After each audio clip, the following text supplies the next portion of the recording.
Due to the nature of the content of this training, it could be uncomfortable for you. If you or anyone you know is struggling with suicide ideation, please call or text the National Suicide and Crisis Hotline at 988. Help is available 24 hours a day, 7 days a week, 365 days a year. If you're not comfortable calling the hotline, please reach out to someone you trust. It's also important to know and understand that as an educator, you have a responsibility to report a student outcry. If a student makes an outcry to you during school hours, please do not leave the student unattended. Either walk them to the counselor's or the administrator's office, or call someone to come to your room. Again, do not leave the student unattended. If you receive an outcry after hours, please call 911 and then call your administrator. Sending an email is not sufficient because an individual may not read their email until the following morning. Suicide is a growing problem in the United States. Each year, more than 48,000 Americans of all ages die by suicide.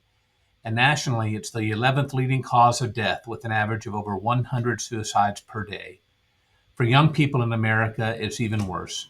Suicide is the third leading cause of death for middle school, high school, and college-age young people. Over the years, it hasn't gotten any better. Since 2007, suicide rates have increased steadily for all youth, and especially for younger children. On average, more than 2,000 middle school and high school aged youth attempt to die by suicide every day.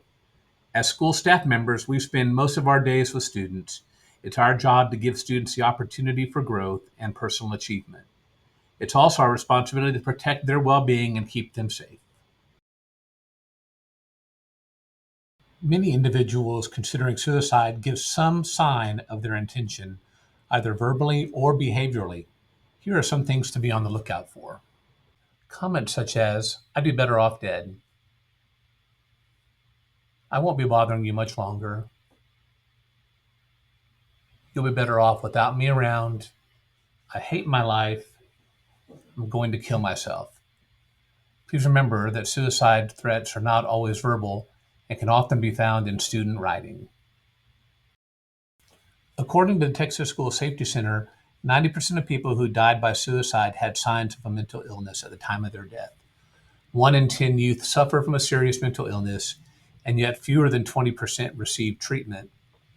Sudden behavioral changes are also indicative of students who are struggling.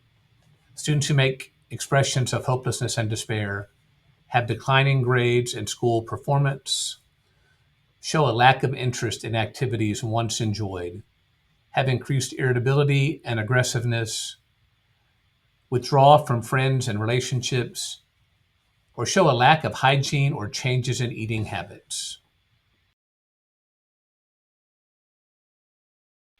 According to the National Mental Health Association, one of the biggest indicators of youth suicide is that of a student who has attempted previously. Youth who have attempted suicide are at risk to do it again. In fact, they are 8 times more likely than youth who have never attempted suicide to make another suicide attempt. 1 out of every 3 suicide deaths is not the individual's first attempt.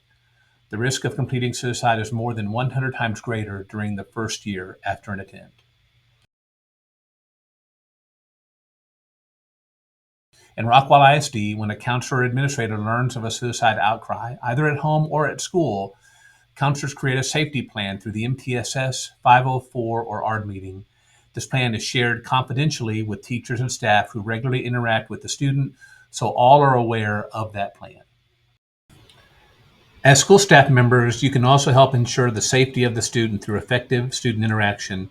This means that you should neither make light of the situation or leave the student alone. Instead, you should take suicide threats very seriously, remain non-judgmental, listen carefully to what the student is saying, respond with statements that reflect the content and emotion of their thoughts, and let the student know that help is available.